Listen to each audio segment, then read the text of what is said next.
buat teman-teman bisa dikira-kira sendiri maksimal 5 menit ya. Di sini mungkin ada pertanyaan dari teman-teman.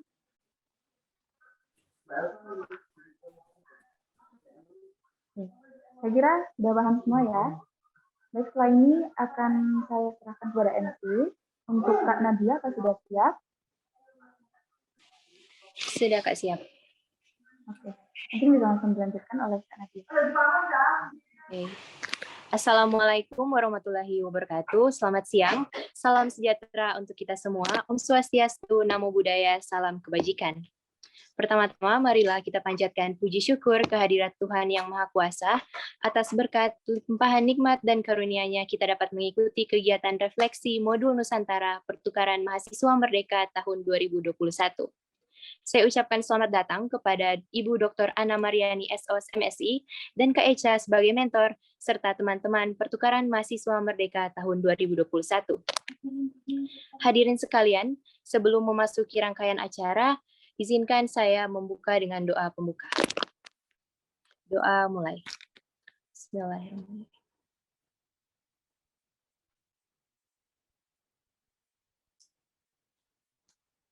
Doa selesai. Hadirin sekalian, saya akan menjadi MC kalian di sore hari ini dalam kegiatan refleksi modul Nusantara. Saya Nadia Niode, salah satu pertukaran mahasiswa dari Universitas Samratulangi Manado.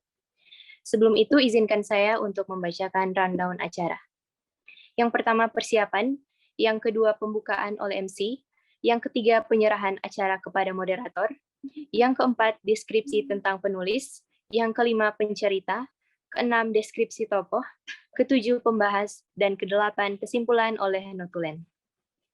Hadirin sekalian, kita akan segera memulai kegiatan refleksi modul Nusantara.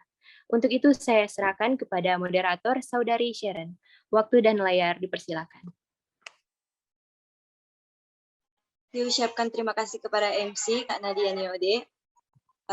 Baiklah, sebelum memulai, izinkan saya untuk memperkenalkan diri. Perkenalkan, nama saya Saron Paputungan dari Universitas Samratulangi.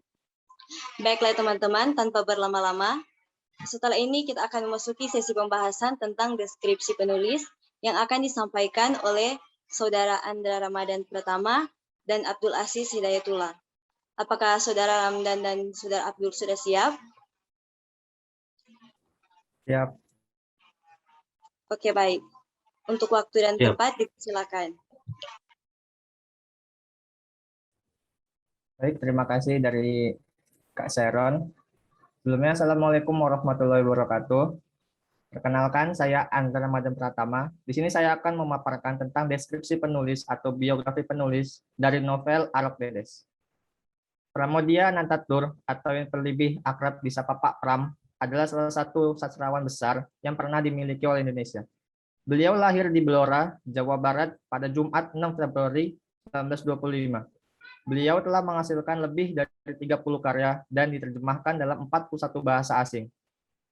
Pak Pram pernah bekerja sebagai juru ketik dan korektor di kantor Berita Domei, itu pada masa pendudukan Jepang. Beliau memantapkan pilihannya untuk menjadi seorang penulis. Ia telah menghasilkan artikel, puisi, cerpen, dan novel sehingga melambungkan namanya sejajar dengan para sastrawan dunia. Pada masa kemerdekaan Indonesia, ia mengikuti kelompok militer di Jawa dan seringkali ditempatkan di Jakarta di akhir Perang Kemerdekaan. Beliau menulis cerpen dan buku sepanjang karir militernya dan dipenjara oleh Belanda di Jakarta pada tahun 1948 dan 1949. Karya beliau yang penuh dengan kritik sosial membuatnya sering keluar masuk penjara. Beberapa karya Pram juga dilarang untuk dipublikasikan karena dianggap mengganggu keamanan negara pada masa pemerintahan Presiden Soekarno dan Soeharto. Meskipun demikian, beliau mendapatkan banyak penghargaan dari lembaga-lembaga di luar negeri. Potret kehidupan beliau yang dibenci di negeri sendiri, tetapi dihargai di dunia, membuatnya tetap optimis dan tidak pernah berhenti berkarya. Dibuktikan dengan beberapa karyanya yang dikenal oleh masyarakat luas, seperti Bumi Manusia, Jejak Langkah, dan Gadis Pantai. Sampai akhir hayatnya, beliau tetap aktif menulis, walaupun kesehatannya telah menurun akibat usianya yang lanjut dan kegemarannya merokok. Tepatnya pada 27 April 2006, kesehatan beliau memburuk. ia didiagnosis menderita radang paru-paru, penyakit yang selama ini tidak pernah dijangkitnya.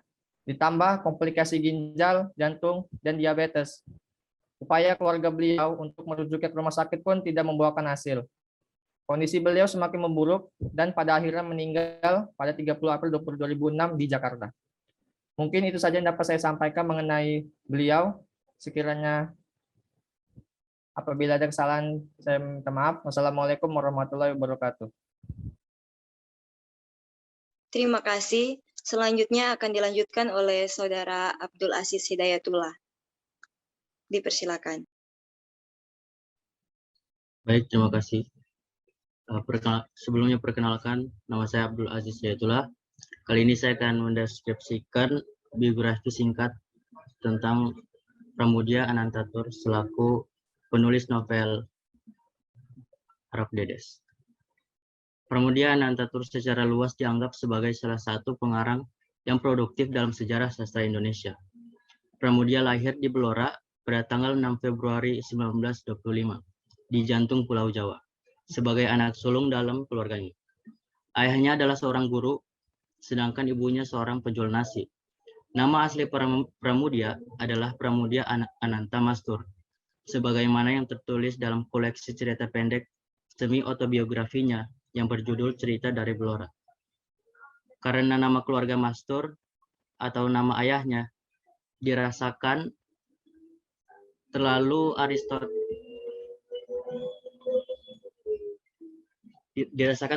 aristokratik atau kebangsawanan, ia menghilangkan awalan Jawa dari kata Mastur, sehingga namanya berganti menjadi Pramudia Anantatur. Pramudia menempuh pendidikan pada Sekolah Kejuruan Radio di Surabaya, dan kemudian bekerja sebagai juru ketik untuk surat kabar Jepang di Jakarta selama pendudukan Jepang di Indonesia. Pramudia telah menulis banyak kolom dan artikel pendek yang mengkritik pemerintahan Indonesia terkini. Ia menulis buku perawan remaja dalam cengkeraman militer, dokumentasi yang ditulis dalam gaya menyedihkan para wanita Jawa yang dipaksakan menjadi wanita penghibur selama pendudukan Jepang. Semuanya dibawa ke Pulau Jawa, ke Pulau Buru, di mana mereka mengalami kekerasan seksual, berakhir tinggal di sana dan tidak kembali ke Pulau Jawa. Pramudia membuat perkenalannya saat ia sendiri merupakan tahanan politik di Pulau Buru selama masa 1970-an. Banyak dari tulisannya menyentuh tema interaksi antar budaya, antara Belanda, Kerajaan Jawa, orang Jawa secara umum, dan Tionghoa. Ia terus aktif sebagai penulis dan kolumnis. Ia memperoleh Raymond Magsaysay Award untuk jurnalisme, sastra, dan seni komunikasi kreatif tahun 1995. Ia juga telah dipertimbangkan untuk Hadiah Nobel Sastra. Ia juga memenangkan Hadiah Budaya Asia Fukuoka 11 tahun 2000, dan pada tahun 2004 Norwegian Authors Union Award untuk sumbangannya pada sastra dunia. Ia menyelesaikan perjalanan ke Amerika Utara pada tahun 1999 dan memperoleh penghargaan dari Universitas Michigan. Sampai akhir hayatnya ia aktif menulis, walaupun kesehatannya telah menurun akibat usianya yang lanjut dan kegemarannya merokok. Pada 12 Januari tahun 2006, ia dikabarkan telah 2 minggu terbaring sakit di rumahnya di Bojonggede, Bogor, dan dirawat di rumah sakit. Menurut laporan, Pramudia menderita diabetes, sesak napas, dan jantungnya melemah. Hingga pada akhirnya Pramudia wafat pada 30 April 2006 pada pukul 8:55 di usia 81 tahun. Saya rasa itu saja biografi tentang Ananta Pramudiatur yang dapat saya sampaikan. Kurang lebihnya mohon dimaafkan. Terima kasih. Terima kasih. Itulah deskripsi tentang penulis yang dibawakan oleh Kak Andra dan Kak Abdul. Dan sekarang kita akan masuk ke pencerita yang akan dibawakan oleh Ilenia Gapinita Fidin, Milda Saputri Taruk Alo, Tita Rumondor, Nadira Fadila Syani. Untuk para pencerita, apakah sudah siap?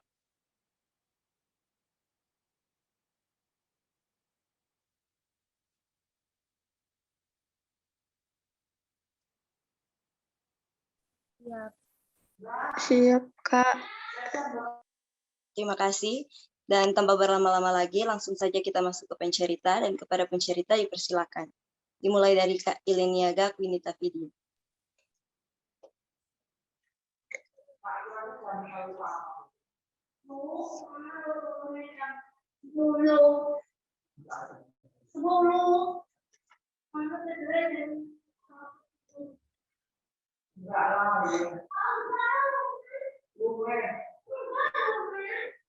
Pada tahun 1900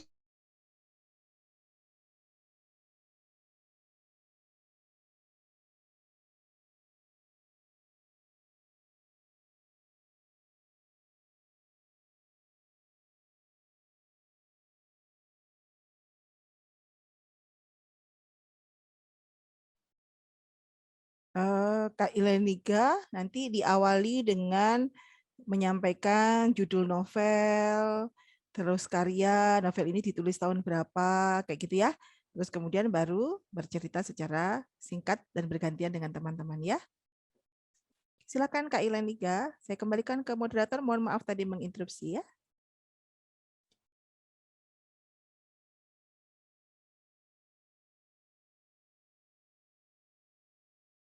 Untuk Kak Ileniga, sudah bisa memulai.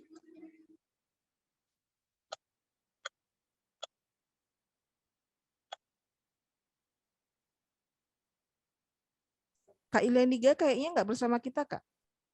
Apa live ya? Coba dicek.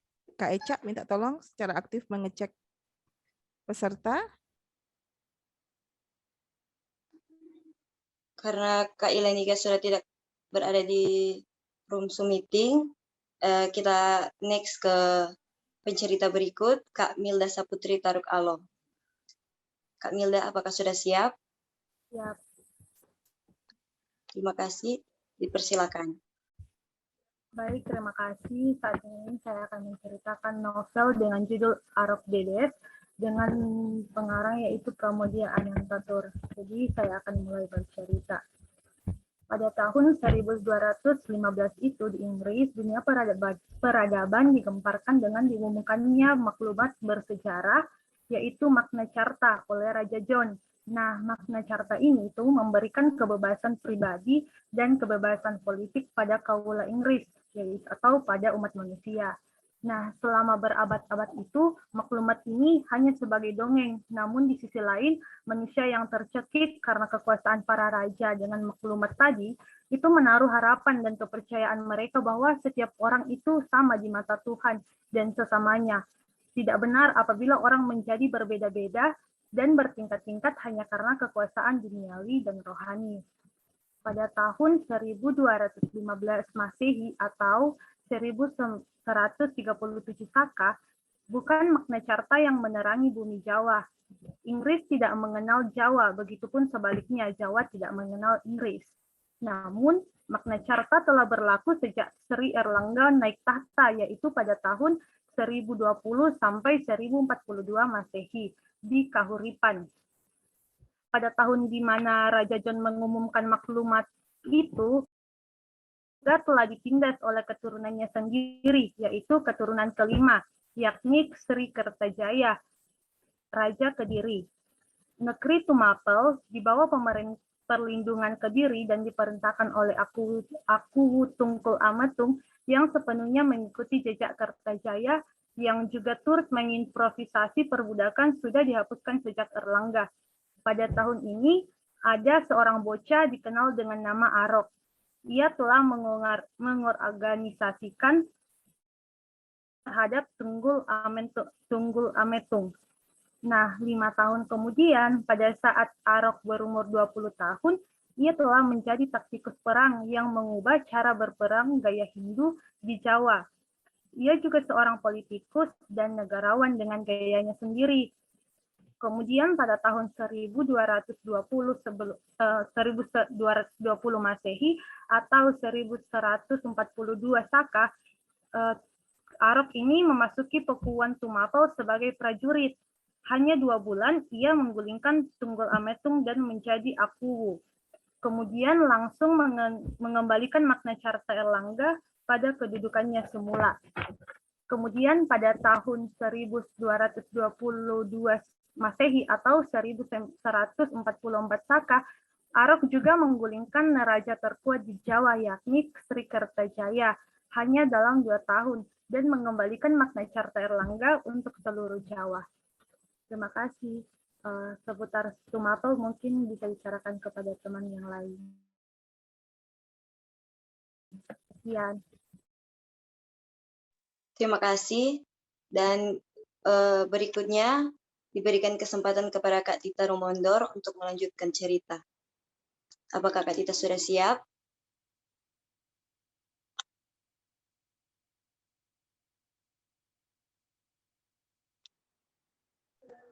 Kak Tita juga sudah tidak ada, Bu, di sini. Untuk Kak Ilen juga sudah saya konfirmasi untuk masuk kembali. Mungkin bisa dilanjutkan. Kak Tita, Kak Sharon. Maaf Kak, suaranya putus-putus Kak.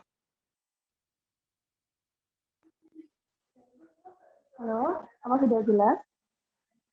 Sudah Kak. Oke, jadi untuk Kak Ilen tadi sempat ada gangguan sinyal, Bu. Jadi masih belum bisa masuk. Sudah saya konfirmasi untuk masuk kembali. Untuk Kak Tita ini masih belum bisa dihubungi. Oke, terima kasih Kak Isya. Sekarang karena Kak Ilen ini belum ada, kita lanjut ke Kak Nadira Fadila Syani. Apakah Kak Nadira sudah siap? Sudah, Kak. Oke, silakan dilanjutkan. Baik, selamat siang. Terima kasih moderator. Yang terhormat Ibu Ana Mariani selaku mentor kita pada siang hari ini, dan sekalian teman-teman yang mengikuti kelas pada siang hari ini. Baiklah, saya akan langsung saja masuk kepada cerita.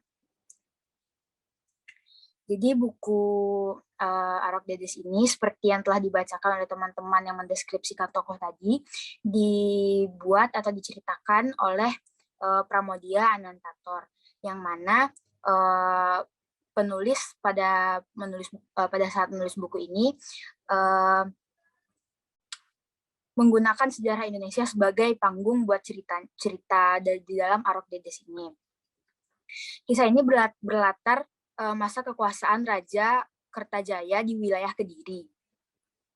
Sebuah masa di mana para Brahmana disisihkan melalui pendataan oleh kerajaan, serta keharusan untuk mendapatkan izin mengajar dan mengambil murid. Intinya, mereka tidak leluasa lagi untuk mengembangkan dan menyebarkan pemikiran mereka sebagai kaum cendekiawan. Di samping itu, para kaum cendekiawan yang mendukung kuasa sang raja akan mendapatkan tempat terhormat dan dharma yang melimpah. Kisah diawali dengan penculikan Dedes, bagaimana yang telah diawali oleh Ibu Ana Mariani tadi, bahwasanya sang tokoh Arok tersebut, istilahnya kalau sekarang yaitu menikung si Dedes dari Tumpang tersebut. Putri seorang Brahmana yang tidak memperoleh izin untuk mengajar dan mengambil murid yang suci Belangka. Brahmana Pakuan Tumapel dan wakil dari kerajaan Kediri yang bertugas mengawasi Akuwu dan Pakuwun itu sendiri. Sehingga satu-satunya murid yang ia punyai tak lain hanyalah Dedes, putrinya sendiri. Penculikan itu tak urung menjadi sebuah luka bagi Dedes, ia yang sejak kecil telah diajarkan untuk mengumpat orang Wisnu. Terutama Akuwu yang di dalam ajaran ayahnya itu bejat perilakunya. Dengan keterpaksaan mau tidak mau harus kawin dengannya. Tanpa restu ayahnya pula, penculikan inilah yang kemudian memunculkan murka para Brahmana dalam pertemuan rutin mereka. Perlu diketahui sebelumnya mereka hanya bersilat kata mengkritik tanpa sebuah tindakan yang nyata. Pertemuan itu kemudian menghasilkan kesepakatan bahwa para Brahmana harus bergerak, mereka harus menumbangkan Raja Kediri. Arok di sini muncul sebagai Garuda, sebagai harapan dari kaum Brahmana. Ialah yang harus menumbangkan kuasa Raja Lalim itu. Tapi sebelumnya Tumapel harus ditaklukkannya terlebih dahulu sebagai sebuah senjata yang memperkuat perlawanannya. Kisah berikutnya tentang Arok yang mengorganisir perlawanan. Ia mengajak orang-orang yang teraniaya oleh Akuwu untuk bangkit dan melawan. Orang-orang tani, budak-budak yang ditambak emas di rahasia kerajaan, serta para Brahmana dan Brahmani Shiva yang terusir dari kerajaan Kediri, semua bergerak dan berbagai agama dan golongan masyarakat. Kemudian di dalam buku ini penulis selalu meletakkan tokoh perempuan dengan daya, bukan seorang yang lemah dan tak kuasa atas tubuhnya. Kemudian pada cerita ini Dedes memutuskan melawan dengan caranya, dengan begitu pula Umang. Dedes melawan terhadap Tugul Ametung, sang Akuwu Tumapel yang memanfaatkan kecantikan yang memikat Tugul Ametung yang menyebabkan penderitaannya juga sebelumnya.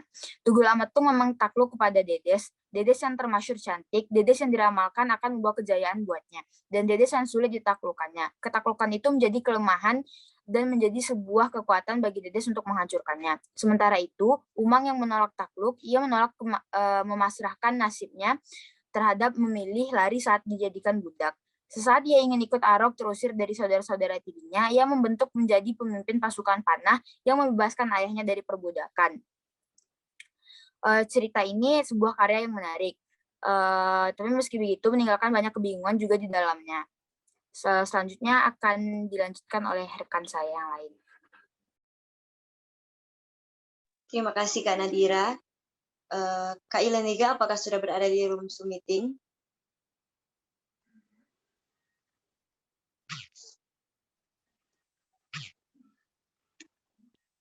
Untuk Kak Ileniga dan Kak Tita, sepertinya sudah gabung kembali ya.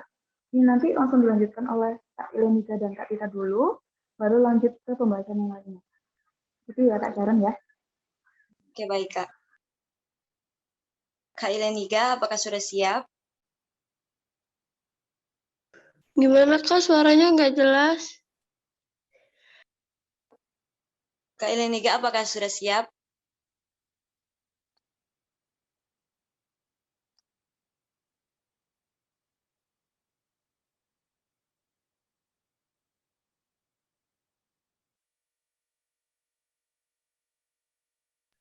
Siap Kak.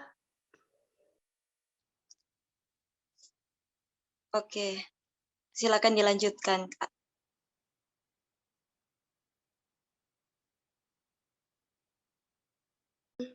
Maaf Kak, tadi nyampe halaman berapa ya?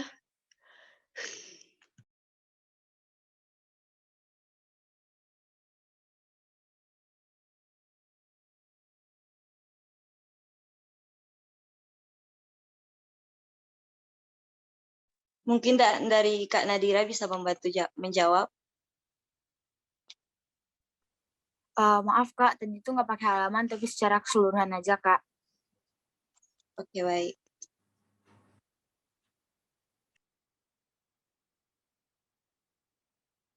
Kak Ileniga, apakah sudah siap?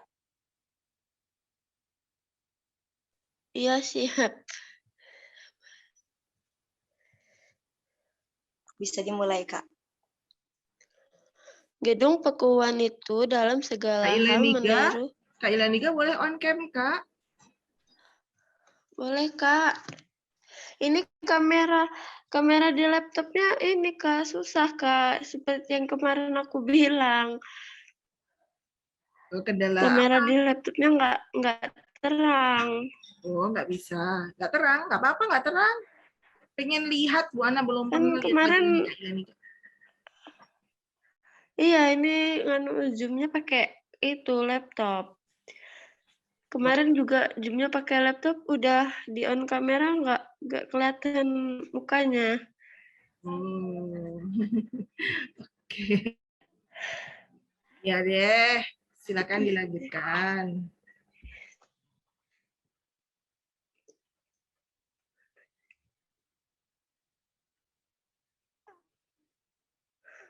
Gedung Pakuan itu dalam segala hal meniru Istana Kediri, malahan nampak berusaha hendak mengatasi.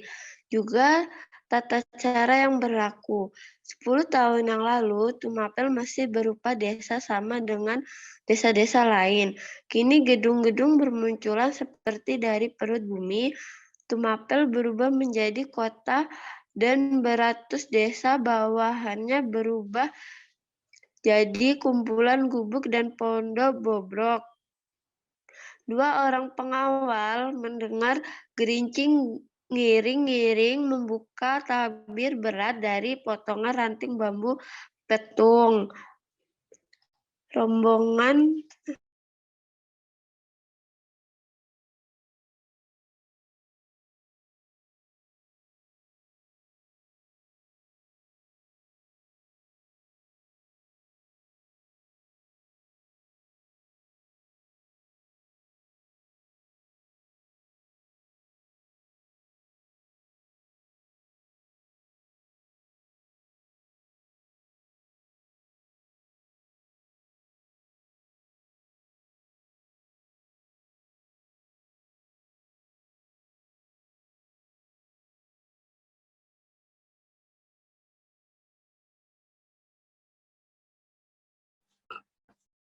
Kak Ilaniga? Halo, Kak.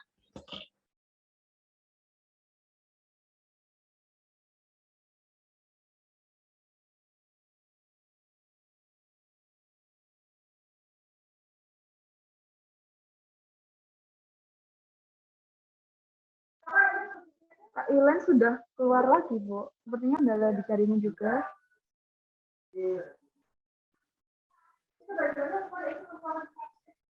Oke, Kak Sharon boleh yang lainnya? Dilanjutkan yang lainnya, Kak Sharon. Sesuai rundown, Bu, yang selanjutnya Kak Tita Rumondor, Bu. Cuma Kak Tita belum ada di room Zoom meeting. Oke, tadi izin. Nah, sekarang coba kembali lagi ke kakak siapa yang di depan untuk mungkin bisa menceritakan novel ini seperti apa dalam cerita yang utuh. Siapa tadi yang pertama tadi? Cerita Rut Alo. Ya.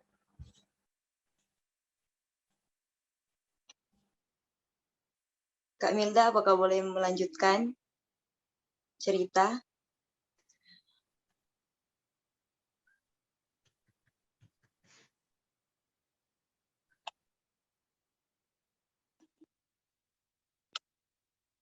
Halo Kak Milda.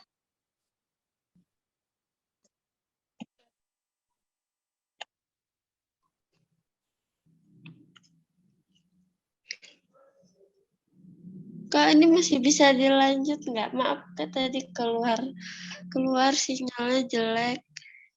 Oh iya, silakan dilanjut Kak. Iya. Dua orang pengawal mendengar gerincing ngiring-ngiring membuka takbir berat dari potongan ranting bambu patung, menghentakkan pangkal tangkai tombak sebagai penghormatan, membungkuk tanpa memandang pada Dedes. Gede Mira menyerahkan pada rombongan wanita pengiring yang langsung menyerahkan pada yang suci belakangka. Pandita Negeri Tumapel. Semua menunduk meningkatkan pandangan pada lantai, juga Dedes. Hanya yang suci mengangkat muka, memimpin semua meninggalkan keputrian menuju ke pendopo Pekuwuan. Iringan itu merupakan permainan waktu dalam siraman sinar matahari sore. Di depan sendiri Dedes dalam intan baiduri gemerlapan, rambutnya dimahkotai dengan pita emas, dengan matahari intan bertaburan pada kening kulit tubuhnya yang dimangir kuning muncul dari balik terawang sutra. Yang suci Balangka mengenakan jubah hitam berkalung lempengan emas dengan hiasan dudul bergambar lambang serba Wisnu. Di belakang barisan darah pengiring berselendang aneka warna dengan buah dada penuh menggagahi pemandangan dengan gelang dan binggal perak dan suasa mengangkan mulut naga. Iringan itu berjalan selangkah dari selangkah seperti takut bumi jadi rengkah terinjak. Tetap tinggal yang suci yang tiada menunduk dengan jubah gemersik pada setiap langkah. Sangkakala berhenti berseru-seru. Akuwu Tumapel turun dari pendopo menyambut pengantinnya menggandengnya. Dua orang prajurit datang membawa 2 ekor kuda dengan hiasan serba perak. Kak Ileniga, bolehkah jika kakak tidak membaca ulang kakak, tapi kakak bercerita aja. Ceritanya ini tentang apa, gimana gitu. Kejadiannya di mana, gitu Kak. Tidak perlu dibaca. Ya? Kak Ileniga udah baca belum?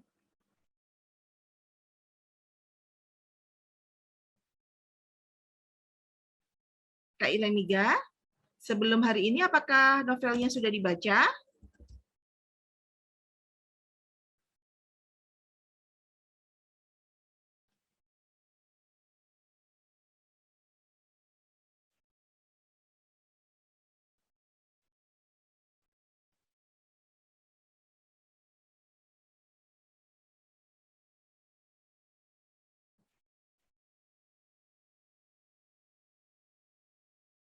Oke, Kak Seren, coba diminta untuk tidak bercerita ya, tidak membaca ya, Kak Ileniga ya. Nanti lama baca satu novel itu ya. Oke, silakan Kak Seren. Iya, Bu.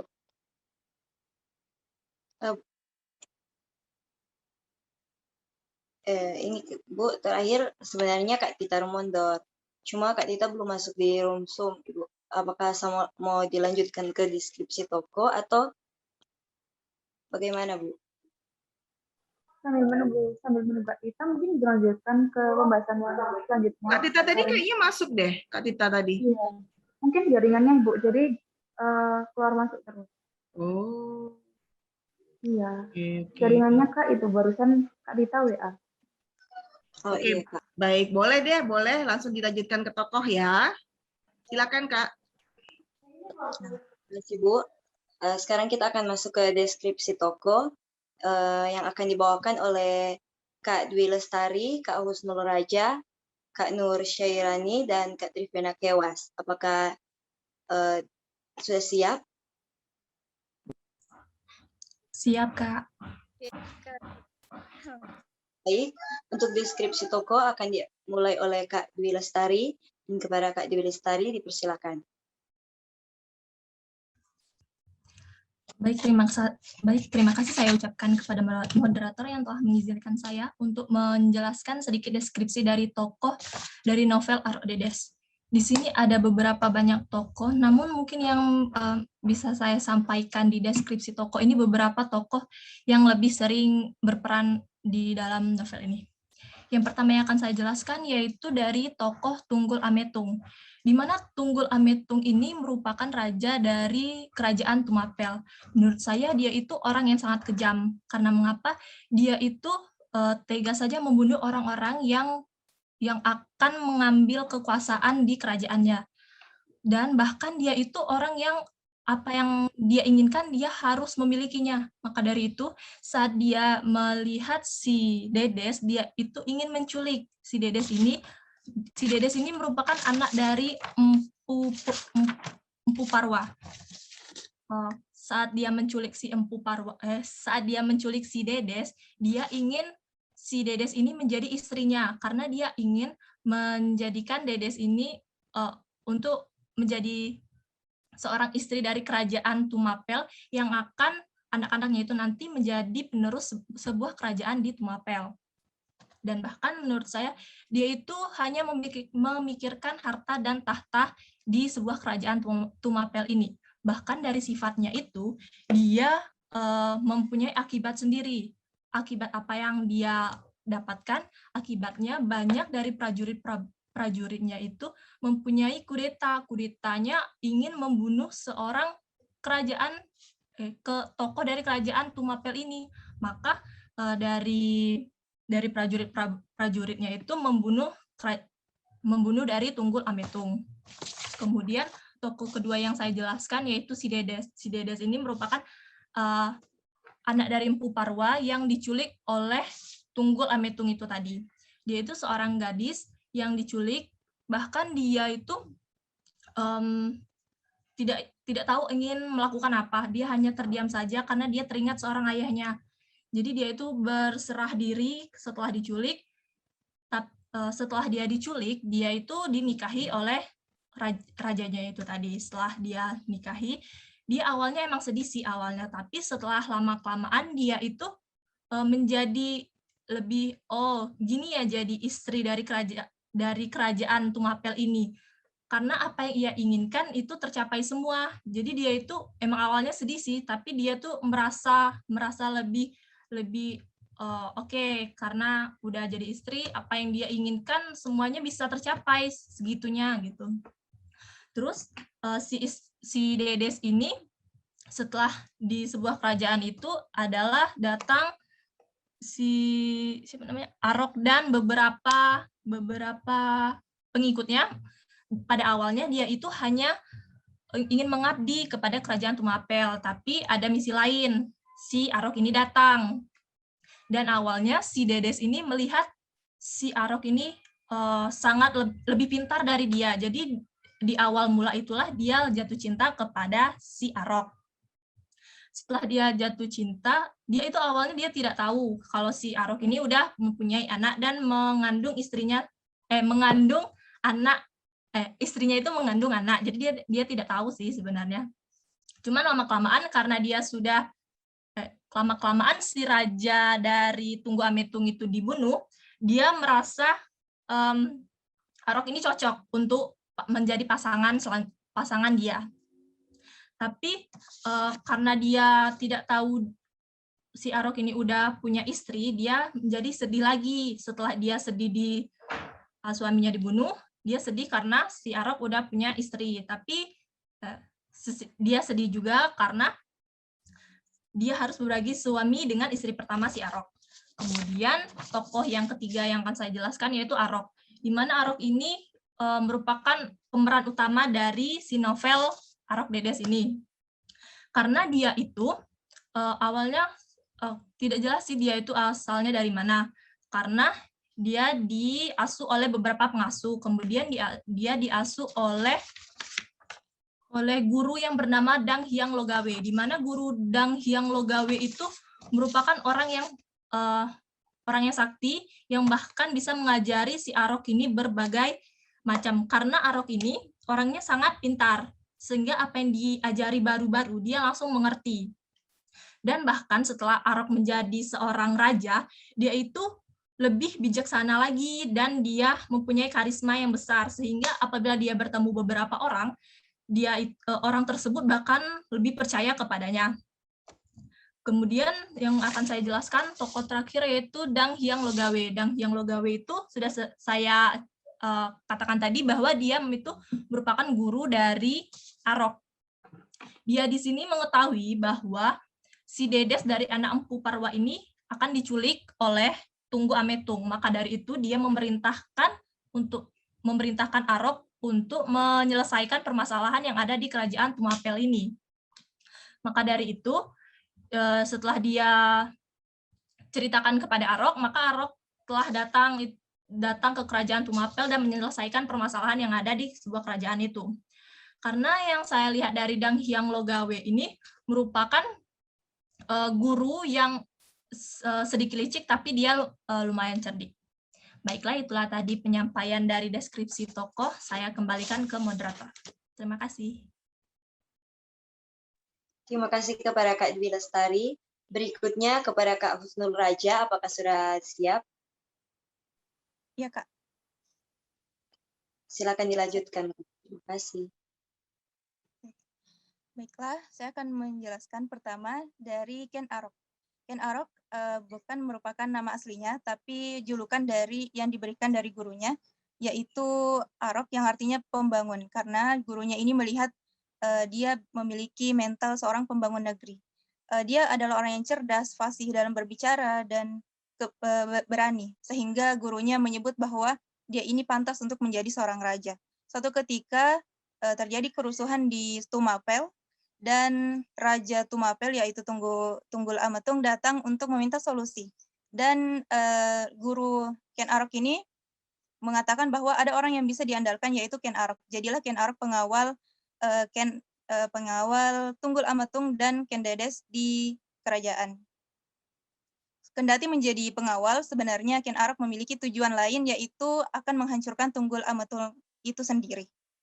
Selanjutnya, Tunggul Ametung atau Sang Aku Tumapel. Dia hanyalah seorang penjahat yang diberikan gelar Tunggul Ametung, yang artinya penggada kayu, yang bertugas untuk menjamin arus upeti ke Kediri. Pekerjaan dia hanyalah membuat rakyat menderita, merampas segala yang dimiliki rakyat dari hartanya, lahannya, hingga para wanita yang cantik. Dan ia akhirnya, ya termasuk Ken Dedes, ia menikahi Ken Dedes. Dan di akhir ia tewas ditusuk keris, sehingga kerajaan dialihkan dan dikuasai oleh Ken Arok. Selanjutnya, Ken Dedes. Ken Dedes adalah seorang wanita yang sangat cantik dan cerdas. Dia berkasta Brahmani, di mana Brahmana adalah kasta orang-orang yang memiliki ilmu yang tinggi. Dia diculik oleh Tunggul Ametung dan dipaksa menikah, dan selama dia menjadi ratu atau prameswari, dia hanya terus menangis, diam, dan tidak mematuhi kata-kata yang diberikan kepadanya. Namun dia tidak berdaya dan tidak memiliki kekuatan untuk melakukan apa-apa, namun dia memiliki keteguhan untuk bertahan dan keyakinan bahwa dia akan bisa lepas dari belenggu Tunggul Ametung, sehingga dia menjalankan kehidupannya sebagai prameswari, kendati dia tidak pernah bahagia. Saat ia mengenal Ken Arok di pertengahan cerita, dia mengenal Ken Arok di dalam sebuah rapat yang dipimpin oleh Ken Dedes. Ia melihat Ken Arok adalah sosok yang cerdas dan bisa memiliki misi yang sama dengannya untuk menghancurkan Tunggul Ametung. Sehingga mereka membuat sebuah tim untuk menghancurkan Tunggul Ametung, serta Ken Dedes jatuh cinta kepadanya karena kecerdasan dan keberaniannya. Di akhir cerita, setelah Tunggul Ametung tewas, Ken Arok menjadi raja dan Ken Dedes menjadi prameswari. Mereka menjadi pasangan raja dan ratu. Namun Ken Dedes kembali bersedih karena ternyata Ken Arok sudah memiliki istri yang bernama Ken Umang, sehingga dia menjadi kembali bersedih. Dan cerita ini akhirnya ditutup dengan air mata Ken Dedes. Sebagaimana di awal cerita ini diawali dengan air mata Ken Dedes, kemudian diakhiri lagi juga dengan kesedihan Ken Dedes. Menurut saya kisah Ken Dedes ini cukup menyedihkan dan dia tidak pernah mendapat kebahagiaan kalau menurut saya. Dan itu akhir dari presentasi saya. Terima kasih. Terima kasih kepada Kak Usnul Raja. Dan berikut dipersilakan kepada Kak Nur Syairani. Apakah Kak Nur sudah siap? Ya, siap Kak. Baik, bismillahirrahmanirrahim. Assalamualaikum warahmatullahi wabarakatuh. Selamat siang menjelang sore karena di sini sudah sore. Pertama-tama saya berterima kasih kepada moderator atas kesempatan yang diberikan. Perkenalkan, saya Nur Syahraini. Saya perbaiki nama saya Nur Syahraini dari Universitas Islam Makassar. Baik, saya akan mendeskripsikan karakter tokoh dalam novel Arok Dedes. Yang pertama yang akan saya deskripsikan itu di scan awal kita diarahkan, dijelaskan mengenai tokoh Ken Dedes, di mana tokoh Ken Dedes adalah seorang anak Brahwani atau seorang terpelajar yang cerdas, namun dia diculik oleh Tunggul Ametung untuk dijadikan prameswari. Nah, dari kejadian itu dia sangat sedih karena bahkan ayahnya sendiri tidak hadir di pernikahan yang tidak bisa dibilang tidak sah itu karena tanpa keinginan sebelah pihak. Nah, dari pernikahan itu dia merasa sangat sedih dan melalui hari-harinya dengan keterpurukan. Ken Dedes merasa dia tidak pantas dinikahi oleh seorang yang kastanya di bawahnya, atau yang kita ketahui Tunggul Ametung ini dengan kasta kesatria.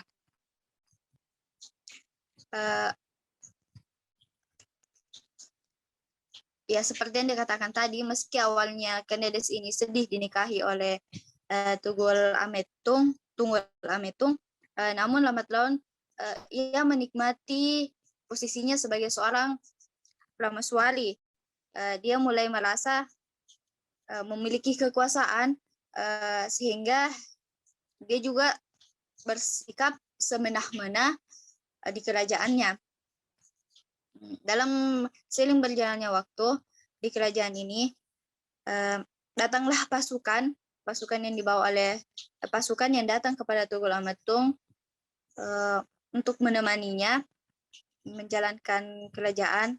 Pemuda ini bernama Arok. Dan disitulah Ken Dedes merasa Arok ini seorang yang cerdas, seorang yang lebih cerdas darinya, sehingga timbul benih-benih cinta Dedes untuk Ken Arok.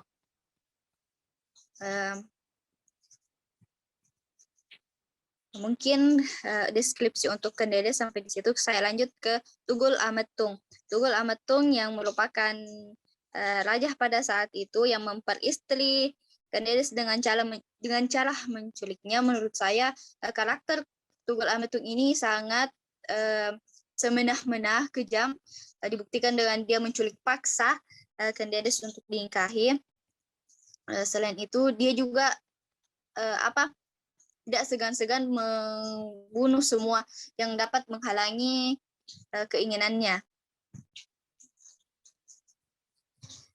Banyak orang di kerajaan ini yang membencinya. Nah, dari situlah timbul siasat dari guru Ken Arok dan Huang Lugawe untuk mengirim Ken Arok di kerajaannya sebagai, ya bisa dibilang sebagai penyusup untuk kemudian nanti menggulingkan tahta dari Tunggul Ametung ini. Nah, saya lanjut ke tokoh Ken Arok. Ken Arok ini merupakan anak murid dari Dang Huang Lugawe yang diutus untuk menyusupi kerajaan ini untuk kemudian menggulingkan Tunggul Ametung dari tahtanya. Karakter Ken Arok di sini dia sangat berani, cerdas, dan dapat dengan mudah memahami apa yang telah diajarkan oleh gurunya sendiri, Dang Huang Lugawe, sehingga dia dengan mudah menjalankan apa yang menjadi misinya. Yang selanjutnya, Dang Huang Lugawe ini adalah seorang Brahmana atau guru yang terhormat, memiliki banyak ilmu pengetahuan, yang mengetahui bahwa Dedes ini diculik oleh Tunggul Ametung, sehingga mengirim Ken Arok untuk menyelesaikan permasalahan di sana.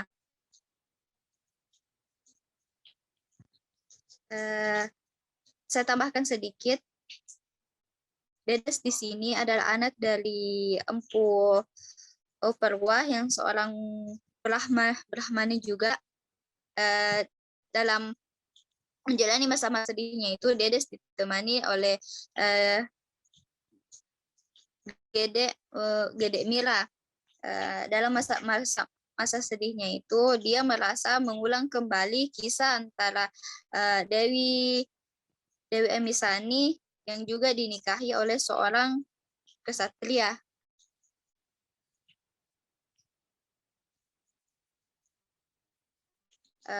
Yang saya tangkap dari sini menceritakan tentang romansa cinta Ken Arok dan Ken Dedes, tapi lebih ke bagaimana Dedes ini sebagai perempuan yang jatuh cinta pada Ken Arok yang sudah memiliki istri sebelumnya tanpa pengetahuan Dedes. Bisa dibilang kisah cinta romansanya itu tidak terlalu dapat menurut saya. Saya juga tidak dapat mendeskripsikan banyak karena sudah dijelaskan sama beberapa rekan saya di awal. Jadi mungkin hanya itu yang dapat saya sampaikan di sini. Kurang dan lebihnya mohon dimaafkan. Terima kasih. Assalamualaikum warahmatullahi wabarakatuh. Terima kasih kepada Kak Nur Syairani. Dan itulah pemaparan deskripsi tokoh. Selanjutnya kita akan masuk ke sesi pembahasan yang akan disampaikan langsung oleh Kak Yandri Yosua Ering, Kak Fadli Daksa, Kak Nur Hikmah, Kak Nur Ayu Lismi Nurul Aini, Kak Dela Alvania, dan Kak Amalia Atsana. Dan untuk yang pertama kepada Kak Yandri Yosua Ering, apakah sudah siap? Siap, moderator. Oke. Kepada Kak Yandri dipersilakan. Baik, terima kasih. Selamat sore, Shalom. Assalamualaikum warahmatullahi wabarakatuh. Sebelum perkenalkan, nama saya Yandri Yosua Ering, peserta BMM dari Universitas Samratulangi Manado. Yang saya hormati Bu Dr. Hana Mariana SSMSI, Kak Eca, serta rekan-rekan mahasiswa program pertukaran mahasiswa merdeka kampus mereka. Pada kesempatan kali ini, saya memilih untuk berperan sebagai pembahas dalam diskusi berbeda buku Arok Dedes. Saya berlatar belakang ilmu politik, walaupun saat ini sedang menekuni ilmu administrasi publik di Unir Malang. Untuk itu kali ini saya akan mencoba membahas sedikit tentang buku Arok Dedes buku Rok Dedes, karya Pramudia Anantatur dalam sudut pandang politik. Buku Rok Dedes, karya Pramudia Anantatur ini merupakan sebuah buku yang syarat akan nilai-nilai kehidupan. Tak luput di dalamnya juga nilai-nilai politik. Dalam politik kita mengenal yang namanya suprastruktur dan infrastruktur politik. Kelompok suprastruktur ditunjukkan kepada mereka yang memiliki kekuasaan formal, dapat juga disebut sebagai elit politik yang berkuasa. Sedangkan dalam infrastruktur politik terdapat kelompok-kelompok yang juga memiliki kekuasaan namun secara tidak formal. Biasanya kelompok ini menjalankan kekuasaannya dengan memberikan pandangan dan pendapat, tidak sampai pada pengambilan keputusan. Dalam membahas buku ini, saya mencoba menyampaikan pandangan saya terkait bagaimana interaksi-interaksi politik yang terjadi di dalam kisah ini. Dengan menggambarkan perilaku tokoh, kemudian kita menganalisa bagaimana pengaruh politiknya dan bagaimana dia menguasai dan menggiring massa. Saya tertarik untuk membahas dua tokoh dalam buku ini, yaitu Dedes dan Arok. Terlepas dari itu, saya juga sadar bahwa setiap kelompok yang ada dalam cerita ini memiliki sebuah interaksi politik yang layak untuk dikaji. Namun saya lebih tertarik untuk mengulas interaksi politik yang dilakukan oleh Arok dan Dedes, yang sekiranya dapat mewakilkan interaksi-interaksi politik yang terjadi dalam keseluruhan cerita ini. Kalau kita perhatikan dalam buku ini, kita dapat mengklasifikasikan beberapa kelompok berdasarkan kepentingannya. Terlepas dari ajaran agama yang dianut, yaitu dengan menerapkan sistem kasta, saya harap kita bisa melihat beberapa kelompok kepentingan. Mulai dari para penduduk. Para penduduk merupakan salah satu kelompok yang dalam ilmu politik dapat disebut sebagai kelompok massa. Kemudian ada juga kelompok Brahmana. Kelompok penduduk dan kelompok Brahmana dapat kita kategorikan dalam satu tingkatan yang sama, yaitu pada infrastruktur politik. Walaupun dalam buku ini kita dapat melihat bagaimana ketimpangan yang terjadi antara kaum Sudra dan yang merupakan orang biasa dan juga dengan kaum Brahmana yang merupakan tingkatan pada posisi yang terhormat yang ada dalam sistem kasta tersebut. Kita dapat mengatakan kelompok penduduk sebagai kelompok penekan, walaupun kita melihat di waktu itu kekuasaan seorang pemimpin adalah mutlak dan tidak harus mempertimbangkan apa yang menjadi kehendak penduduknya. Kemudian kelompok Brahmana yang dapat kita katakan sebagai kelompok kepentingan. Kaum Brahmana bisa saja memengaruhi keputusan pemimpin dan mengemukakan apa yang menjadi tujuannya untuk dapat dilaksanakan dalam wilayah tersebut. Saya akan mulai dengan sosok Ken Dedes. Dedes diceritakan sebagai seorang Brahmana, anak Brahmana yaitu anak dari Brahmana yaitu seorang Brahmana yang bernama Purwa. Dia merupakan Brahmana yang dihormati. Ken Dedes yang juga seorang Brahmani pada mulanya merupakan bagian dari infrastruktur politik. Dedes merupakan bagian dari para Brahmana sebagai kelompok kepentingan dalam kerajaan tersebut. Namun setelah Dedes dinikahi secara paksa oleh Tunggul Ametung, yang kemudian Dedes diangkat sebagai Parameswari, maka secara otomatis Dedes telah menjadi bagian dari suprastruktur politik. Dalam hal ini juga dapat teman-teman lihat bahwa Dedes masuk dalam suprastruktur politik karena Tunggul Ametung. Berarti Tunggul Ametung merupakan salah satu suprastruktur politik di dalam Pakuan Tumapel. Tunggul Ametung memang bagian dari suprastruktur politik karena dia adalah pemimpin Tumapel yang merupakan sebuah kabupaten bagian dari Kerajaan Kediri. Dalam pembahasan ini saya tidak akan membahas bagaimana cara kehidupan Dedes selama di Tumapel, mulai dari pernikahannya dan lain-lain. Namun saya akan mulai dari ketika Dedes mulai bangkit dari keterpurukannya meratapi pernikahannya dengan seorang yang dianggap seorang Sudra, walaupun diceritakan bahwa sosok Tunggul Ametung adalah seorang tokoh yang diangkat kastanya menjadi bagian daripada ksatria. Ketika Dedes sadar bahwa dia memiliki kekuasaan sebagai Parameswari, dia mulai menunjukkan dirinya di hadapan semua orang. Kedudukannya sebagai Parameswari menjadikan dia penguasa tertinggi di Tumapel kala Tunggul Ametung keluar dari Pakuan dalam waktu yang cukup lama, menggantikan Tunggul Ametung.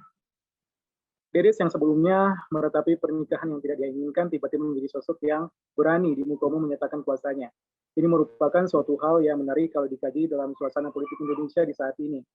Kita melihat bahwa realitas yang terjadi kaum perempuan yang terlibat dalam pengambilan keputusan dalam negara, baik sebagai legislatif maupun seorang eksekutif, masih sangat rendah. Padahal pemerintah telah membentuk segala kebijakan untuk meningkatkan jumlah keterwakilan perempuan dalam pemilihan legislatif dengan memberikan ketetapan posisi minimal 30% kepada perempuan sebagai perwakilan setiap partai politik di ajang pemilu.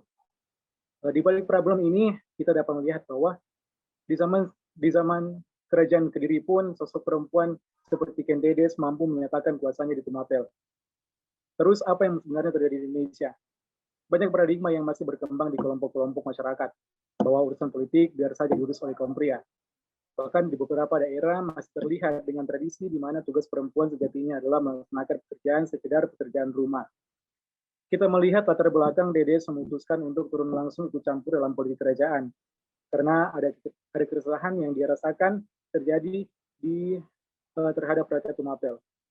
Untuk itu dengan kekuasaannya dia bertekad untuk memperbaiki kehidupan masyarakat Tumapel yang selama ini sengsara akibat ulat tunggul ametung. Kita melihat bahwa alasan Parmeswari ikut campur dalam politik kekuasaan bukan hanya karena kepentingannya sendiri, namun juga merupakan kepentingan golongannya. Hal apa yang dapat kita jadikan teladan? Kita dapat melihat bahwa Dedes merupakan seorang Brahmani yang gigih, bukan hanya mementingkan kepentingannya sendiri, namun dia juga mengupayakan kepentingan kelompoknya untuk melakukan kebaikan. Di masa sekarang ini, banyak perempuan harus mencontohi sikap Dedes dalam menyikapi kekuasaan politik, bagaimana interaksi yang dia lakukan serta motif yang berada di belakangnya. Kita harus sadar bahwa kekuatan politik dalam diri perempuan layak untuk dibandingkan dengan kemampuan laki-laki, bahkan mungkin melebihi laki-laki. Namun di era yang menekankan secara gender ini tentunya kita tidak memperdebatkan siapa yang lebih dan siapa yang kurang, melainkan bagaimana kita sama-sama mendapatkan hak untuk menyatakan kekuasaan politik tersebut. Kemudian kita akan melihat strategi politik Arok, seorang sudra yang menjadi Brahmana dengan jalan yang tidak mudah. Dengan perjuangan dan kelebihannya, dia boleh mendapatkan posisi kehormatan dalam sistem kasta tersebut. Perjalanan hidup Arok dalam lingkungan elit politik Tumapel dengan melalui berbagai strategi politik di dalamnya. Dengan strategi-strategi yang dilakukannya, dia mampu mendapatkan posisi penting untuk melancarkan aksi-aksinya. Dengan kecerdasan yang dimiliki Arok, dia mampu untuk memikat hati banyak orang. Seperti yang telah kita baca dalam buku ini, Arok memang dikisahkan sebagai seorang yang berkarisma. Bahkan sosok itu telah berada dengannya sejak pertama kali ditemukan oleh Kelembung pada waktu itu. Tak jarang dia juga disebut sebagai keturunan dewa dengan perawakannya tersebut. Dengan stigma-stigma inilah kemudian dia boleh mendapatkan masa dan berkuasa atas mereka. Selanjutnya kita menganalisa bagaimana strategi kudeta yang dilakukan oleh Arok. Sosok Arok dikenal sebagai sosok yang memperjuangkan kepentingan rakyat dan menentang kepemimpinan Tunggul Ametung. Arok cukup berani masuk dalam kehidupan Tunggul Ametung dengan bersandiwara sebagai kawan, padahal dialah musuh utamanya.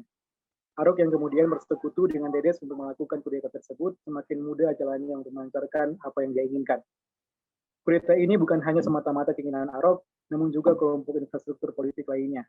Namun dalam buku ini penulis menegaskan bahwa Arok merupakan tokoh yang memiliki peran utama untuk mengkudeta kedudukan Tunggul Ametung. Kita melihat bahwa ketika Arok belum mengetahui strategi yang pasti, Arok dan kelompoknya melakukan tindakan-tindakan rusuh dengan melakukan penyergapan, penyerangan, dan perampasan barang-barang Aku Tumapel. Sering berjalannya waktu dengan bantuan gurunya dan Hyang Logawe, Arok pun mendapat pencerahan terkait apa yang harus dia lakukan. Kita dapat melihat dalam hal ini, Dang Hyang Logawe yang membuka jalan bagi Arok untuk masuk di dalam Pakuan Tumapel. Kita dapat melihat sebuah seni dari politik pemerintahan dalam kisah ini. Kudeta yang paling ideal adalah dengan masuk inti kekuasaan itu dan dengan strategi-strategi tersembunyi merebut kekuasaan yang ada di dalamnya.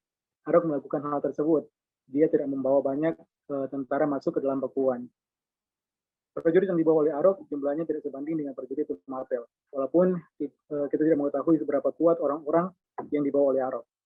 Arok masuk dalam inti Tumapel yaitu dengan berada di sekitar Tunggulametung dan secara diam-diam menjalankan strateginya untuk mengkudeta Tunggulametung. Namun tidak mudah untuk menjalankan strategi tersebut karena sempat beberapa kali juga Tunggulametung mencurigai Arok. Namun Tunggulametung dalam hal ini tetap percaya pada Dang Hyang Logawe yang telah mengutus Arok masuk ke Pakuan dan membantu Tunggulametung. Persekutuan Arok dengan Dedes ternyata juga membukakan jalan yang lebih lebar terhadap kemenangan Arok. Dalam beberapa kesempatan melakukan pertarungan, Arok menunjukkan sosoknya yang bermuka dua. Dengan berdalih menyerang musuh bersama-sama Tumapel, malahan Arok sendiri yang menyerang prajurit Tumapel. Hal-hal ini yang perlahan-lahan memperlemah pertahanan Tunggulametung. Kudeta bukan hanya dilakukan oleh Arok, melainkan juga oleh beberapa elit politik dalam Pakuan Tumapel, yaitu oleh Empu Gandring dan Balakangka. Dengan strategi yang cerdik, berbagai jalan untuk melancarkan kudeta terus terbuka sampai pada akhirnya dengan menjatuhkan tuduhan kepada Kebo Ijo atas pembunuhan Tunggulametung. Arok mengumpulkan semua pendukungnya, termasuk juga para Brahmana, dan dengan kehendak Dang Hyang Logawe, Arok diangkat menjadi Paku Tumapel. Dan kini Arok juga dapat dikatakan sebagai struktur politik atas keberhasilan kudeta yang dia lakukan dan kemenangannya atas Tumapel. Dan juga dan cerita juga dilanjutkan dengan bagaimana dia akan merebut kerajaan Kediri dari Kertajaya. Kita melihat bahwa strategi politik yang dilakukan oleh Arok disusun dengan cerdik, melibatkan banyak kelompok dan pribadi. Bukan hanya itu saja, namun dalam strategi tersebut dia mengutamakan kecerdikannya, membawa dia menang atas Tunggulametung. Interaksi politik yang baik dapat kita pelajari melalui tokoh Dedes dengan tekadnya yang murni untuk membantu rakyat Tumapel. Dedes menjalankan kekuasaannya untuk membantu masyarakat Tumapel.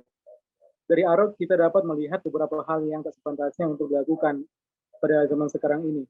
Dan dengan berbagai tragedi berdarah yang terjadi, tentunya kita tidak boleh mencontohi kudeta dengan cara kekerasan. Kita boleh mengikuti sikap Arok yang cerdik menyusun strategi, tentunya disesuaikan di masa sekarang, di mana kita berperang dengan ide dan gagasan yang melahirkan sebuah inovasi untuk kemajuan, bukan dengan pedang dan tombak yang melahirkan lautan darah. Sekian dari saya, apabila ada salah kata, saya mohon maaf.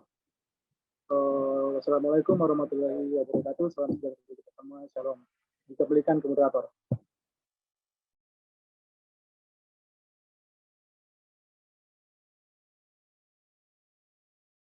Terima kasih kepada Kak Yandri Yosoering yang sudah memaparkan pembahasan. Dan berikut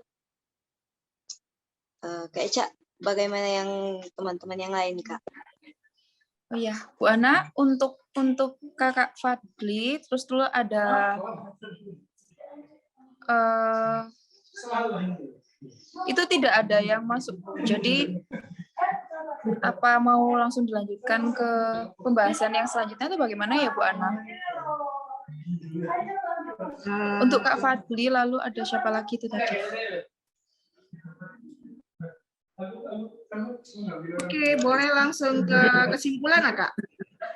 Boleh. Jadi langsung kesimpulan dari notulen ya, Kak Sharon? Iya. Boleh Kak Eca, silakan. Kak Sharon. Oke, baik, Bu. Itulah pembahasan yang telah dibawakan oleh Kak Yandri. Dan sekarang kita akan masuk ke sesi yang terakhir, yaitu kesimpulan yang akan dibawakan oleh notulen Kak Renata Linggarmansula dan Kak Salsabila Audianisa. Dan kepada Kak Renata, apakah sudah siap? Siap, Kak. Ya, silakan, Kak. Baik, terima kasih untuk waktu yang diberikan bagi saya dari moderator. Dari setiap pembahasan yang sudah kita lakukan, kesimpulan yang saya berikan yaitu novel Arok Dedes ini merupakan novel yang melatar belakangi sejarah yang ditulis oleh Pak Pramudia Anantatur yang merupakan penulis yang dikenal sebagai penulis yang kritis. Nah, novel ini menceritakan tentang berbagai kisah yang ada, dari kisah konflik yang terjadi, baik itu konflik adanya penculikan Dedes oleh Tunggul Ametung, lalu adanya siasat-siasat atau taktik yang dilakukan oleh Ken Arok sendiri untuk melumpuhkan berbagai kerajaan yang ada dengan siasat cerdik yang ia buat bersama gurunya juga. Lalu selain itu, kisah ini juga menceritakan tentang percintaan antara Ken Arok dan juga Ken Dedes. Dari novel ini, novel yang melatar belakangi sejarah, memiliki berbagai tokoh-tokoh yang tadi sudah dijelaskan oleh teman-teman lewat penokohan. Tokoh-tokoh yang terlibat banyak ini memiliki perannya masing-masing yang mendukung alur cerita. Dan Ken Arok yang merupakan tokoh utama dalam cerita ini.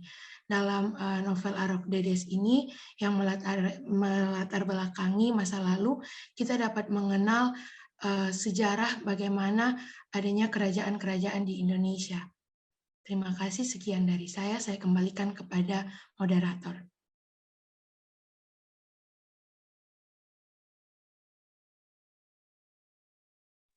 Oke, baik, terima kasih. Dan sekarang kita lanjut kepada kesimpulan yang kedua yang akan disampaikan oleh Kak Salsabila Aidianisa. Baik, moderator, terima kasih. Ini kesimpulan dari Salsa. Maaf Bu, sebelumnya nggak bisa on kamera ya.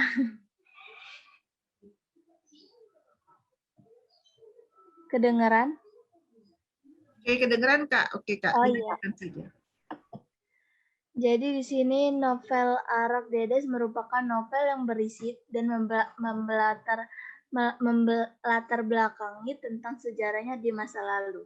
Berdasarkan pesan moral meliputi banyaknya hubungan manusia yang dengan diri yang dibagi menjadi kategori ambisi, harga diri, rasa percaya diri, takut, maut, rindu, dendam, kesepian, dan keterombang-ambingan dalam pilihan. Dedes yang berniat mengkhianati Ametung dan mulai jatuh cinta pada Arok. Ada pula kisah cinta Dedes dan Arok. Penulisan novel adalah dengan Pramodia Ananta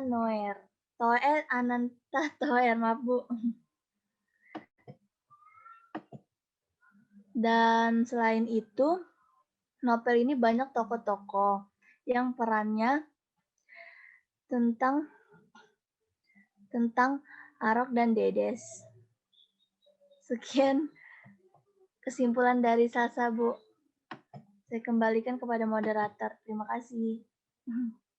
Terima kasih kepada Kak Salsa yang telah menyampaikan kesimpulan yang sudah dirangkum, dan sekarang kita telah mengakhiri bedah novel di sore hari ini, dan saya kembalikan kepada MC untuk menutup acara. Kepada MC dipersilakan.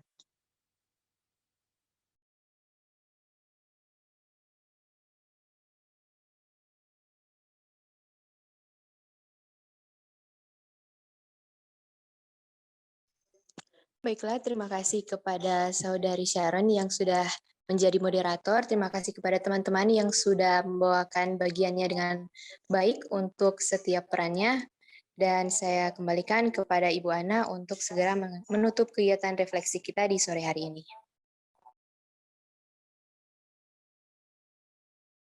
Oke, baik. Terima kasih semuanya ya yang sudah berupaya untuk melakukan bedah novel pada kesempatan hari ini. Bu Ana akan koreksi sebentar, memang itu yang dari Spada, kemarin Bu Ana tidak sempat koreksi.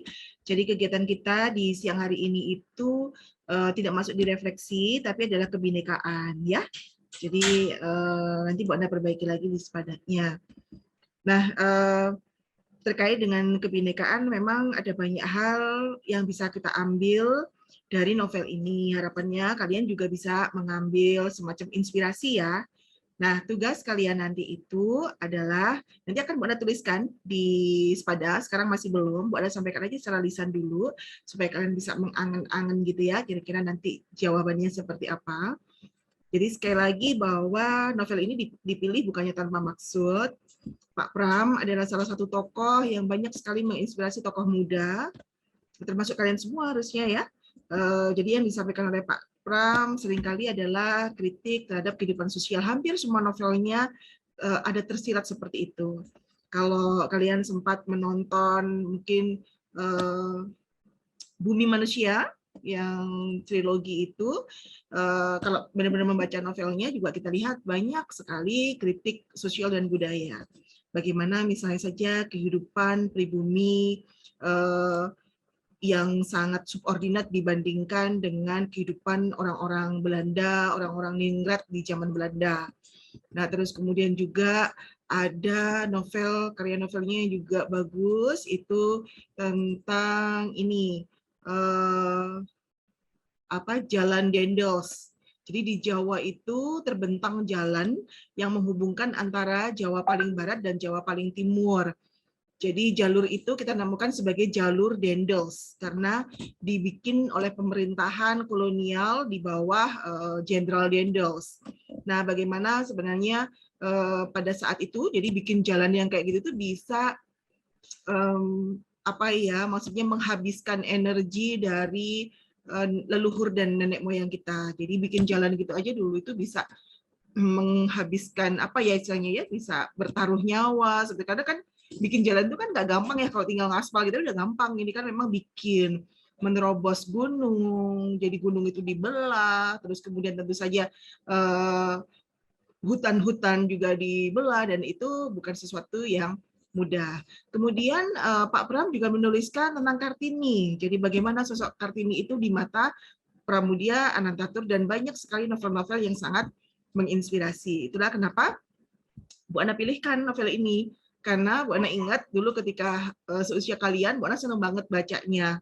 Jadi ada sesuatu yang terus kemudian membuat tergugah. Dan bahkan yang menarik adalah karena ini ada semacam setting sejarahnya, kita sedikit-sedikit bisa ngulik-ngulik sejarah di masa lalu ya, seperti apa gitu. Bentar, gue dapat headset ya. Oke, sudah bisa didengar dengan baik? Bisa, Bu. Oke ya.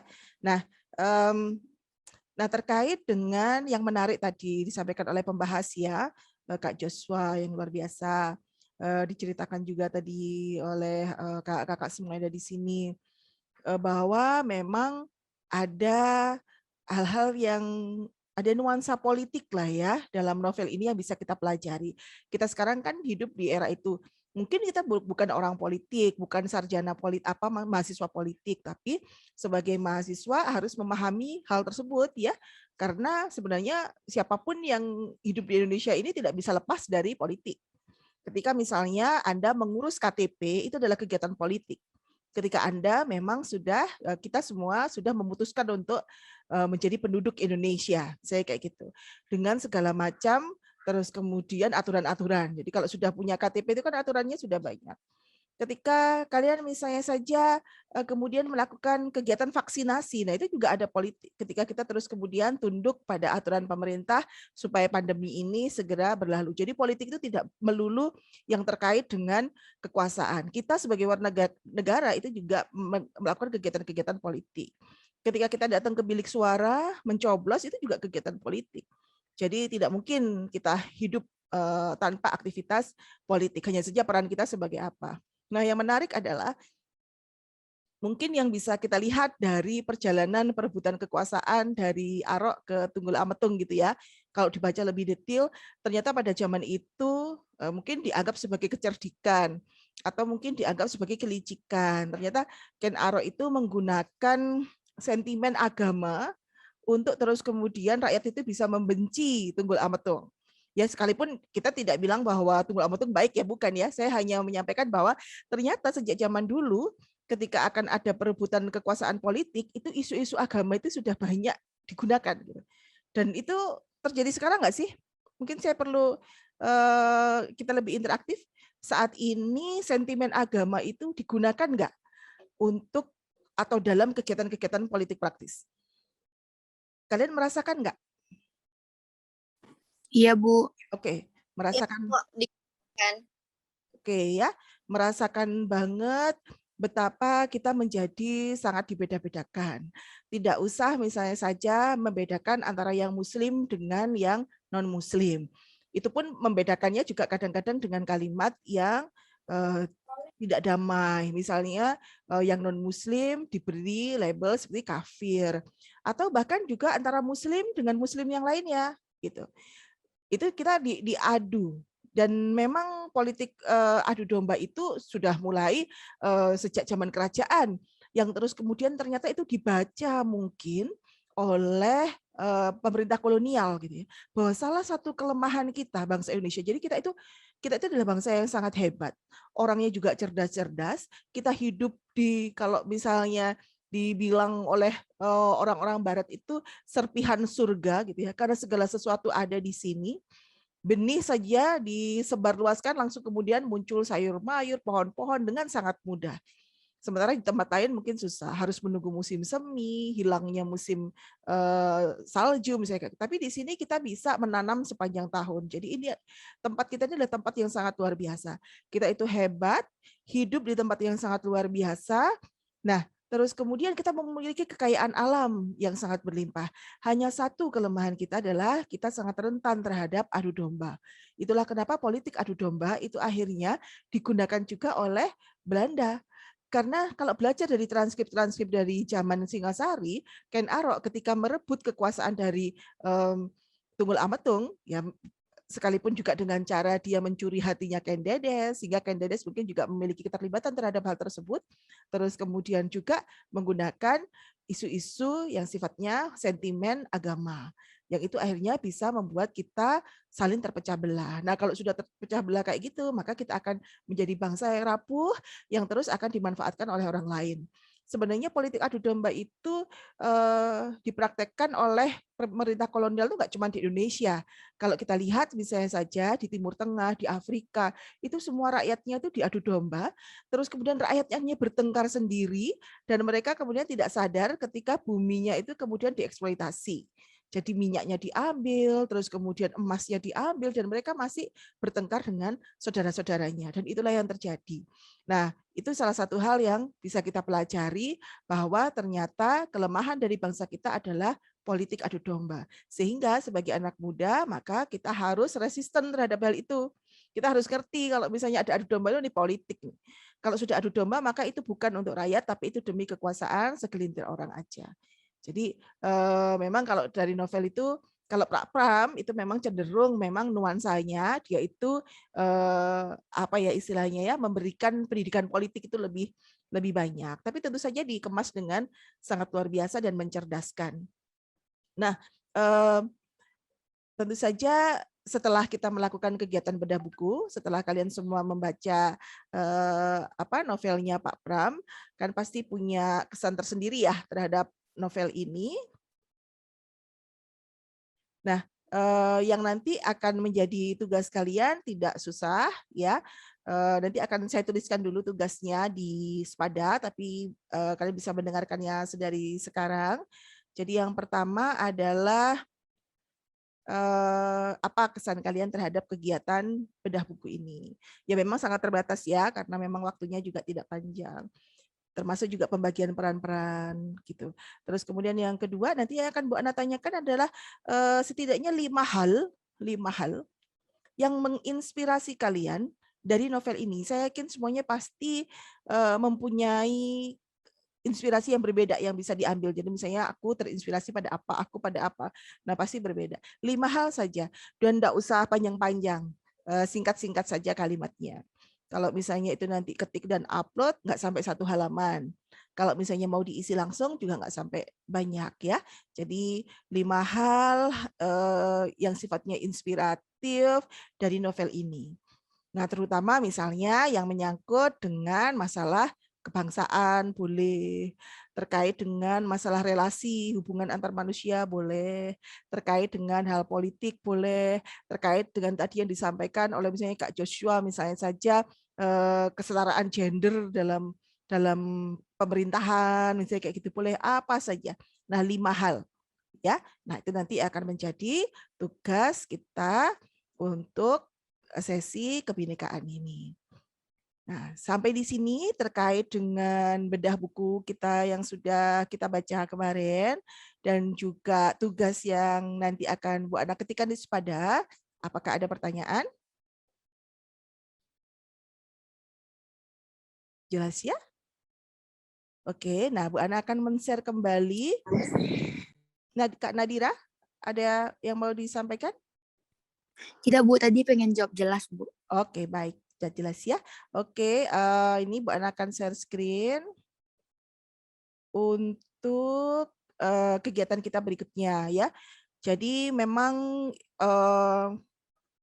ada beberapa yang nanti sifatnya akan fleksibel. Kita kan sudah melakukan kegiatan ini ya, kebinekaan 1 udah, inspirasi 1 sudah, kebinekaan 2 sudah, kebinekaan 3 sudah.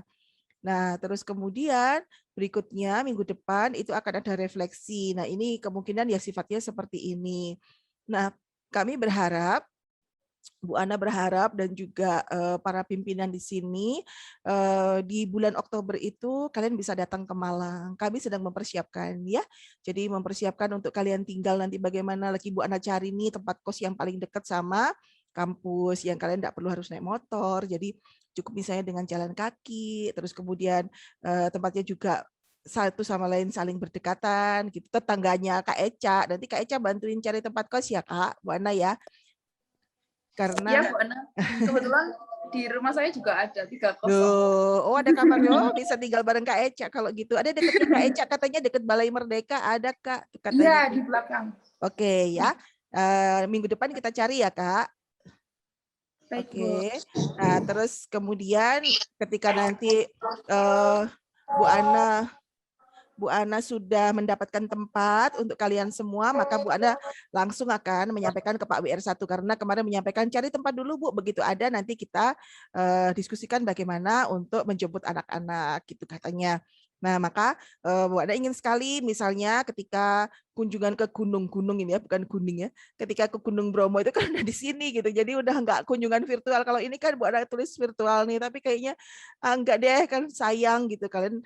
Nah, ini nanti kemungkinan kalau misalnya geser gitu ya. Jadi mana sebelum kalian datang itu nanti Bu Ana akan naikkan kegiatan-kegiatan yang lain misalnya yang memungkinkan untuk kalian stay di depan laptop. Tapi kalau yang kunjungan yang asik-asik ini kayaknya kalian harus datang. Bu Ana pengen ngajak kalian jalan, terus kemudian kenal Kota Malang kayak gitu ya. Jadi kemungkinan nanti ada di Sepada juga akan geser-geser. Nggak apa-apa ya. Oke, kalian siap-siap aja. Mungkin sudah mulai siap-siap nih, kopernya disiapin, tas besarnya disiapin. Cuman kalau ke Malang harus tetap bawa jaket ya, disiapkan ada jaket. Kadang-kadang suka dingin sih di sini meskipun lebih sering panas, tapi biasanya kalau malam hari itu dingin gitu ya. Terus kemudian mungkin sudah mulai diskusi dengan orang tua tentang rencana-rencana kalian akan datang ke Malang gitu. Nanti sambil kalian menyiapkan seperti itu, kami yang di Malang akan mempersiapkan untuk kalian semua datang di sini. Dan hari Senin besok kami dosen modul Nusantara itu akan menyelenggarakan fokus group discussion dengan orang-orang dikti gitu ya, untuk terus kemudian bagaimana follow up dan evaluasi dari kegiatan modul Nusantara ini. Nanti Bu Ana akan kasih info apa perkembangannya terkait dengan hal tersebut. Tapi yang jelas memang kami semua ada di Unmer menunggu kalian untuk datang. Oke, jadi ini kegiatan kita yang masih tersisa. Nah, nanti di akhir acara itu memang kegiatan kita itu akan menjadi sangat luar biasa karena kita akan bikin konser. Jadi dan Bu Ana nggak pengen itu virtual gitu. Jadi konsernya itu memang benar-benar yang luar biasa yang kita siapkan bagaimana kita memamerkan kekayaan ragam budaya kita masing-masing dari daerah masing-masing gitu. Dan Unmer sedang menyiapkan bukan saja khusus untuk modul Nusantara tapi sedang menyiapkan International Culture Festival. Jadi nanti kita akan bertemu dengan teman-teman tidak saja dari Indonesia tapi juga dari berbagai negara dan itu kita laksanakan di kisaran awal Januari ya, setelah nanti perayaan Natal dan Tahun Baru. Jadi kami benar-benar ingin menjadikan kegiatan ini itu adalah kegiatan yang berdampak baik dan positif buat kalian semua seperti yang diinginkan oleh pemerintah ya sebagai penggagas. Oke, Saya kira itu pertemuan kita hari ini. Kak Eca boleh di-share untuk presensinya dan diberi waktu 5 menit Kakak untuk mengisinya ya. Karena memang harus ada upload tangan. Oke, silakan Kak. Oke, sebentar ya buat teman-teman.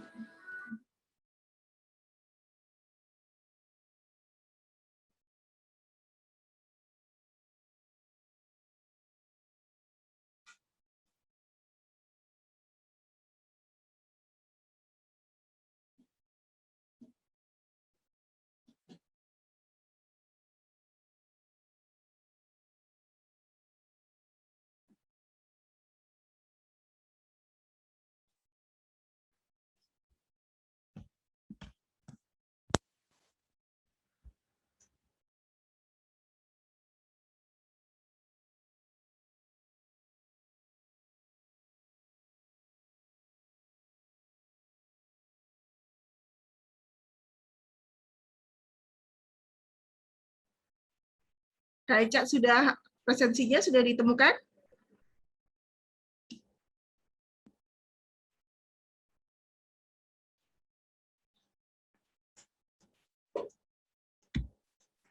Oke, Bu Ana bantuin ya.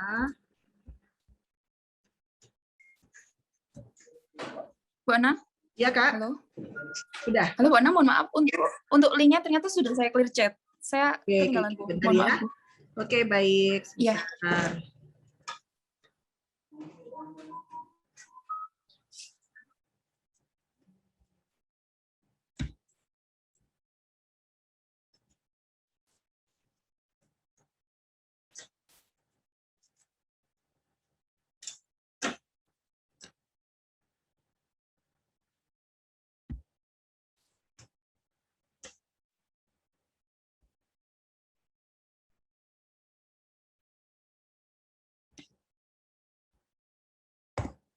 Oke. Oke, ini link untuk presensinya. Silakan diisi ya.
Baik, sambil mengisi presensi, Bu Ana akan menyampaikan bahwa untuk asesmennya, untuk tugasnya, nanti kalau sudah Bu Ana isikan di Spada, Bu Ana akan kasih infonya di grup ya. Oke, saya kira itu saja pertemuan kita di sore hari ini. Terima kasih sudah bergabung. Sehat selalu untuk kalian semua dan juga keluarga ya. Mudah-mudahan kondisinya sudah akan semakin membaik dan kita akan bertemu di Malang, oke ya. Terima kasih Kak Eca. Terima kasih semuanya. Terima kasih, Bu. Oke, Assalamualaikum warahmatullahi wabarakatuh. Waalaikumsalam Waalaikumsalam warahmatullahi wabarakatuh. Terima kasih, Bu. Terima kasih, Kak. Bu.